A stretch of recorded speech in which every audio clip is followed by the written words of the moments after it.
Hello दोस्तों, good evening, नमस्कार। आप सभी का एक बार फिर से बहुत बहुत स्वागत है आप सभी के अपने यूट्यूब चैनल परीक्षा के शिक्षा में। उम्मीद करता हूँ, आशा करता हूँ आप सभी जो स्वस्थ हैं, कुशल मंगल है, अपनी तैयारी जो अच्छे और बढ़िया तरीके से कर रहे हैं। तो जो भी क्लास में फर्स्ट टाइम आए हैं, पहली बार है, नए हैं, उन सभी को बता दें हमारे चैनल की बीएड पेज पे 2025 की आपकी तैयारी साथ रेगुलर बेसिस पे करवाई जाए। तो जिसे भी तैयारी पूरी करनी है, कंप्लीट करनी है, चैनल को सब्सक्राइब करके आप लोग हमारे साथ जुड़ जाइए। क्लास का समय देखिए, जीके जीएस की जो सुबह 10 बजे डेली आपको देखने को मिलती है। रीजनिंग की जो क्लास है दोपहर को 1 बजे देखने को मिलती है। कला की जो क्लास है शाम को 4 बजे। हिंदी की जो क्लास है शाम को 7 बजे देखने को मिलते हैं। आप सभी को इसी टाइम पर क्लासेस से जुड़ना, अपनी तैयारी को पूरा हो कंप्लीट करना है। नीचे डिस्क्रिप्शन में आप सभी को इंस्टाग्राम टेलीग्राम का लिंक मिलेगा, तो आप इंस्टाग्राम को फॉलो कर लेंगे, टेलीग्राम चैनल को ज्वाइन करेगा। टेलीग्राम चैनल पर डेली बेसिस पर क्लास का अपडेट, बाकी जो एग्जाम के अपडेट है आपको जो है टेलीग्राम चैनल के माध्यम से मिल जाएगा। तो उसके लिए आप जो है टेलीग्राम चैनल ज्वाइन कर लीजिएगा, ठीक है। चलेंगे क्लास स्टार्ट करेंगे बिना किसी देरी के। एक एक क्वेश्चन जो आपके एग्जाम के लिए बहुत इंपॉर्टेंट, ध्यान से एक एक क्वेश्चन को देखिएगा, उत्तर देने की कोशिश करते हुए आगे बढ़ते हुए चलेंगे, ठीक है। क्लास स्टार्ट करने से पहले जिसने अभी तक क्लास को लाइक नहीं किया, क्लास को लाइक करेंगे। जिसने अभी तक चैनल को सब्सक्राइब नहीं किया, लोग जो है चैनल को सब्सक्राइब करके हमारे साथ जुड़ जाइएगा, ठीक है। कुजबास प्रदेश में लौह इस्पात उद्योग के व्यापक रूप से संकेंद्रित होने का क्या कारण है, बताइए। कुजबास प्रदेश में लौह इस्पात उद्योग के व्यापक रूप से संकेंद्रित होने का क्या कारण है? तो इसका कारण है कोयले की उपलब्धता, ठीक है। ऑप्शन नंबर जो बी दिया गया आपका राइट आंसर हो जाएगा, ठीक है। कुजबास प्रदेश में है लोहे इस्पात उद्योग व्यापक रूप से संकेंद्रित होने का कारण आपका लोहे कोयले की उपलब्धता है वहां पे, ठीक है। तो ऑप्शन नंबर जो बी दिया गया आपका राइट आंसर। अगले क्वेश्चन की तरफ बढ़ेंगे, आपका है 52 नंबर। ध्यान से देखिएगा, उत्तर दीजिएगा। प्रथमतः सौर मंडल के बारे में विश्व के समक्ष जानकारी प्रस्तुत करने का श्रेय निम्न में से किस विद्वान को है? तो आपका राइट आंसर है कॉपरनिकस को, ठीक है। ऑप्शन नंबर जो बी दिया गया आपका राइट आंसर हो जाएगा, ठीक है। प्रथमतः यानी कि सबसे पहले जो है सौरमंडल के बारे में विश्व के समक्ष जानकारी प्रस्तुत करने का जो श्रेय है कॉपरनिकस के दिया गया है। तो ऑप्शन नंबर जो बी दिया गया आपका राइट आंसर। अगले क्वेश्चन की तरफ बढ़ेंगे, 53 नंबर। ध्यान से देखिएगा, उत्तर दीजिएगा। राइट आंसर भूगोल को एक अलग अध्ययन शास्त्र के रूप में स्थापित करने का श्रेय निम्न में से किस विद्वान को है? तो इसका राइट आंसर हो जाएगा साथियों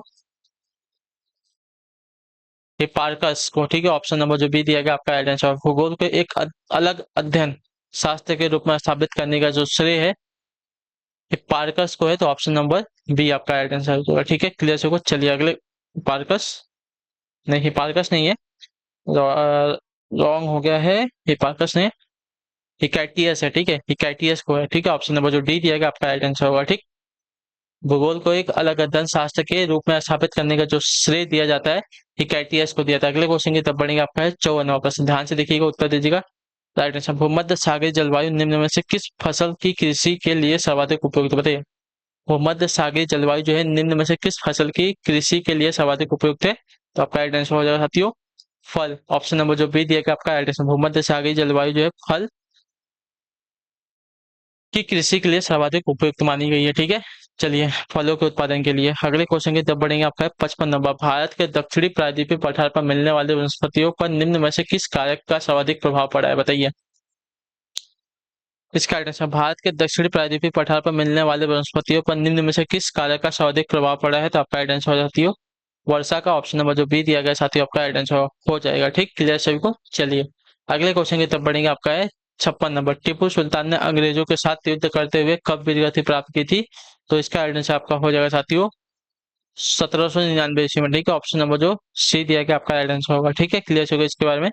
टीपू सुल्तान ने अंग्रेजों के साथ युद्ध करते हुए 1799 ईस्वी को जो है वीरगति प्राप्त की थी।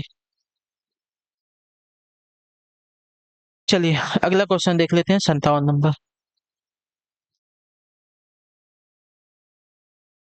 बुद्ध में वैराग्य भावना किन 4 दृश्यों के कारण बदलती हुई है, बताइए। बलवती हुई है, ठीक है। बुद्ध में वैराग्य भावना किन 4 दृश्यों के कारण बलवती हुई है? तो आपका राइट आंसर यहाँ पे हो जाएगा साथियों बूढ़ा, रोगी, मृतक और सन्यासी। इन 4 दृश्यों पर जो है बदलती हुई है बुद्ध में वैराग्य भावना। तो ऑप्शन नंबर जो ए दिया गया है 57 पे आपका राइट आंसर। अगले क्वेश्चन की तरफ बढ़ेगा, आपका 58 नंबर। ध्यान से देखिएगा, बताइएगा राइट आंसर। सम्राट अशोक की वह कौन सी पत्नी थी जिसने उसे सबसे ज्यादा प्रभावित किया था, बताइए।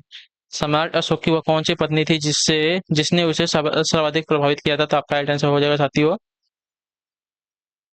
कारुवाकी, ठीक है। ऑप्शन नंबर जो डी दिएगा आपका राइट आंसर हो जाएगा, ठीक है। सम्राट अशोक की वो पत्नी का नाम था कारुवाकी जिसने उसे सबसे ज्यादा प्रभावित किया था, ठीक है। कारुवाकी। अगले क्वेश्चन की तरफ बढ़ेगा, आपका 59 नंबर। बताइएगा राइट आंसर का निम्नलिखित में से सबसे प्राचीन राजवंश कौन सा है? तो सबसे प्राचीन राजवंश की अगर बात की जाएगी तो आपका मौर्य वंश है, ठीक है।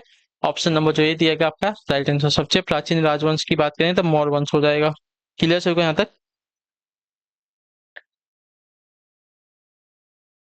चलिए अगले क्वेश्चन की तरफ बढ़ेंगे, ध्यान से देखेंगे। आपका है 60 नंबर, उत्तर दीजिएगा। राइट, अशोक के शिलालेखों को पढ़ने वाला प्रथम अंग्रेज कौन सा था? तो आपका राइट आंसर है जेम्स प्रिंसेप। ठीक है, ऑप्शन नंबर जो बी दिया गया आपका राइट आंसर। अशोक के शिलालेखों को पढ़ने वाला सबसे प्रथम अंग्रेज था आपका जेम्स प्रिंसेप। प्रिंसेप, ठीक है।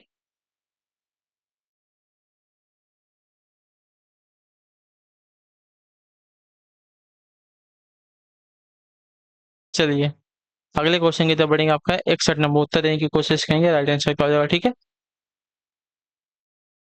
61 नंबर क्वेश्चन, सातवीं पंचवर्षीय योजना में भारत के खाद्यान्नों का औसत वार्षिक उत्पादन कितना हुआ है, बताइए।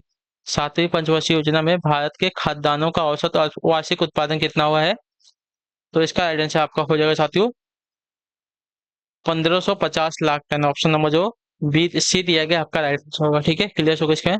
सातवीं पंचवर्षीय योजना में भारत के खाद्यान्नों का औसत वार्षिक उत्पादन जो है 1550 लाख टन हुआ है। ठीक है, अगला क्वेश्चन आपका है 62 62 नंबर, पांचवी आर्थिक जनगणना के अनुसार। ठीक है, पांचवी आर्थिक जनगणना के अनुसार भारत में औद्योगिक इकाइयों की सर्वाधिक संख्या निम्न में से किस राज्य में है, बताइए। पांचवी आर्थिक जनगणना के अनुसार भारत में औद्योगिक इकाइयों की सर्वाधिक संख्या निम्न में से किस राज्य में है? तो इसका राइट आंसर हो जाएगा साथियों तमिलनाडु राज्य। ऑप्शन नंबर जो डी दिया गया साथियों आपका राइट आंसर। पांचवी आर्थिक जनगणना के अनुसार भारत में औद्योगिक इकाइयों की सर्वाधिक जनसंख्या जो है तमिलनाडु राज्य में। अगले क्वेश्चन की तरफ बढ़ेंगे। आपका है 63 63 नंबर, ध्यान से देखिएगा, बताइएगा राइट आंसर। आदर्श उत्पादन की संकल्पना को किसने आर्थिक कल्याण का सूचक माना था? आदर्श उत्पादन की संकल्पना को जो है किसने आर्थिक कल्याण का सूचक माना है? तो इसका राइट आंसर हो जाएगा साथियों पीगू ने। ऑप्शन नंबर जो सी दिएगा आपका राइट आंसर। आदर्श उत्पादन की संकल्पना को जो है पीगू ने पीगू ने जो है आर्थिक कल्याण का सूचक माना है। ठीक है, आदर्श उत्पादन की संकल्पना को, इतना याद रखिएगा। अगला क्वेश्चन आपका है 64 नंबर, ध्यान से देखकर उत्तर देंगे राइट आंसर। आंकड़ों को प्रतीक चित्र द्वारा प्रस्तुत करने की विधि विकसित की थी, किसने, बताइए। आंकड़ों को प्रतीक चित्र द्वारा प्रस्तुत करने की विधि को किसने विकसित की थी?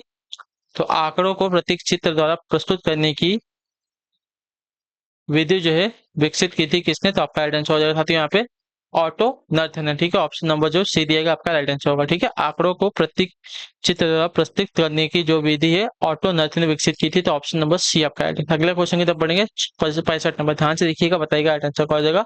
अग्रिम कर किन किन महीनों में देय होता है? अग्रिम कर जो है किन किन महीनों में देय होता है? तो अग्रिम कर जो है आपका होता है साथियों मार्च सितंबर और दिसंबर में अग्रिम होता है। ठीक है, ऑप्शन नंबर जो सी दिएगा आपका राइट आंसर। अग्रिम कर यानी कि अग्रिम टैक्स जो है मार्च सितंबर और दिसंबर के महीनों में क्या होता है? दे होता है। ठीक है, देना होता है, तो ऑप्शन नंबर जो सी दिएगा आपका राइट आंसर होगा। ठीक, क्लियर सभी को?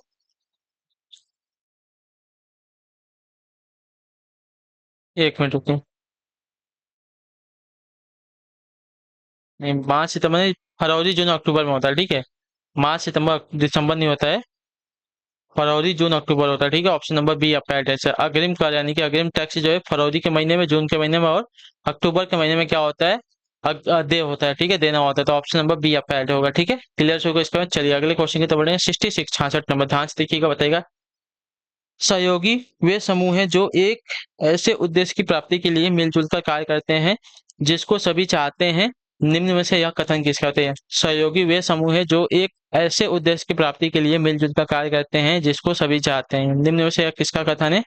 तो यह कथन जो है आपका यहाँ पे ग्रीन का है। ऑप्शन नंबर जो बी दिया आपका राइट आंसर। सहयोगी वे समूह है जो एक ऐसे उद्देश्य की प्राप्ति के लिए मिलजुल कर कार्य करते हैं जिसको सभी चाहते हैं। ठीक है, यह कथन आपका ग्रीन का है। अगले क्वेश्चन की तरफ बढ़ेंगे 67 67 नंबर, ध्यान से देखिएगा और बताने की कोशिश कीजिएगा, आपका राइट आंसर क्या होगा। ठीक है, दिया गया है विवाह और परिवार नामक पुस्तक के लेखक कौन है? विवाह और परिवार नामक पुस्तक के लेखक कौन है? तो इसका राइट आंसर हो जाएगा के एम कपाड़िया। ठीक है, विवाह और परिवार नामक पुस्तक के लेखक आपके यहाँ पे के एम कपाड़िया हो जाएंगे। ऑप्शन नंबर ए राइट है। अगला क्वेश्चन आपका 68 68 नंबर, परिवर्तन की प्रक्रिया जिसमें प्रभु सांस्कृतिक पहले विभक्त होती है फिर अपनी खोई अविभाज्यता को प्राप्त करने के लिए प्रतिक्रिया करती है, क्या कही जाती है, बताइए। परिवर्तन की प्रक्रिया जिसमें प्रभु संस्कृति पहले विभक्त होती है और फिर अपनी खोई अविभाज्यता को प्राप्त करने के लिए प्रतिक्रिया करती है, वो क्या कही जाती है? तो आपकी कही जाती है साथियों यहाँ पे प्रति संस्कृतिकरण, ठीक है। ऑप्शन नंबर जो डी दिया गया आपका राइट आंसर होगा, ठीक है। क्लियर हो गया इसके बारे में। परिवर्तन की प्रक्रिया जिसमें प्रभु संस्कृति पहले विभक्त होती है, फिर अपनी खोई अविभाज्यता को प्राप्त करने के लिए की जाती के लिए प्रतिक्रिया करती है, वो आपकी प्रति संस्कृतिकरण कही जाती है, ठीक है। ऑप्शन नंबर डी आपका राइट होगा, ठीक है। चलिए अगले क्वेश्चन को बढ़े। 69 69 नंबर, ध्यान से देख कर उत्तर देने की कोशिश करेंगे। राइट आंसर होगा निम्नलिखित में से कौन सा कथन जो है संस्कृति से संबंधित है, बताइए संस्कृति से संबंधित कौन सा कथन है। तो संस्कृति से संबंधित कथन आपका जो दिया गया यहाँ पे अनुवांशिक गुणों की समग्रता को, ठीक है। ऑप्शन नंबर जो ये दिया गया आपका राइट आंसर होगा, ठीक है। अनुवांशिक गुणों की समग्रता जो है संस्कृति से संबंधित है, ऑप्शन नंबर ए आपका राइट है, ठीक है। क्लियर होगा। चलिए अगले क्वेश्चन की तरफ बढ़ेंगे। 70 नंबर, ध्यान से देख के उत्तर देने की कोशिश करेंगे। 70 पे आपका राइट आंसर क्या हो जाएगा। जब नगरीय जनसंख्या में वृद्धि होती है, ठीक है, जब नगरीय जनसंख्या में वृद्धि होती है और संपूर्ण जनसंख्या में नगरीय जनसंख्या का अनुपात स्थिर रहता है, तो इसे क्या कहा जाता है, बताइए। जब नगरीय जनसंख्या में वृद्धि होती है और संपूर्ण जनसंख्या में नगरीय जनसंख्या का अनुपात स्थिर रहता है, तो इसे क्या कहा जाता है। तो इसे कहा जाता है आपका नगरीय वृद्धि, ठीक है। ऑप्शन नंबर जो सी दिया गया साथियों आपका राइट आंसर होगा, ठीक है। क्लियर होगा इसके बारे में। जब नगरीय जनसंख्या में वृद्धि होती है और संपूर्ण जनसंख्या में नगरीय जनसंख्या का अनुपात स्थिर रहता है,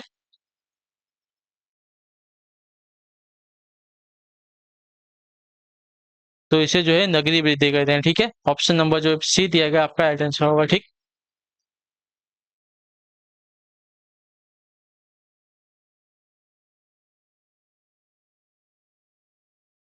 चलिए 71 नंबर बताइएगा राइट आंसर का। मानसिक स्वास्थ्य का अर्थ है वास्तविकता के धरातल पर वातावरण से पर्याप्त सामंजस्य स्थापित करने की योग्यता या परिभाषा किसने दी है, बताइए।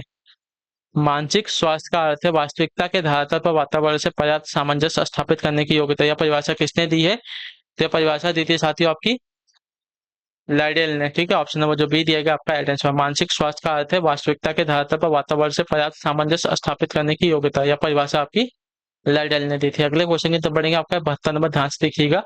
निम्न में से कौन सी छात्रों को प्रेरित करने वाली विधि, बताइए छात्रों को प्रेरित करने वाली विधि कौन सी है। तो छात्रों को प्रेरित करने वाली विधि की अगर बात की जाएगी तो आपका हो जाएगा प्रशंसा। ऑप्शन नंबर जो ये दिया गया आपका राइट आंसर हो जाएगा, ठीक है। छात्रों को प्रेरित करने वाली विधि आपकी प्रशंसा कही जाती है, ठीक है। अगला क्वेश्चन आपका है 73 नंबर। शिक्षा शब्द समानार्थी है किसका, होता है शिक्षा शब्द किसका समानार्थी है। तो देखिए निर्देश का, विद्यालयीकरण का, प्रशिक्षण का, सभी का है, तो ऑप्शन नंबर डी आपका राइट होगा, ठीक है। शिक्षा शब्द समानार्थी है निर्देश का, विद्यालयीकरण का, प्रशिक्षण का, ठीक है। अगला क्वेश्चन 74 नंबर।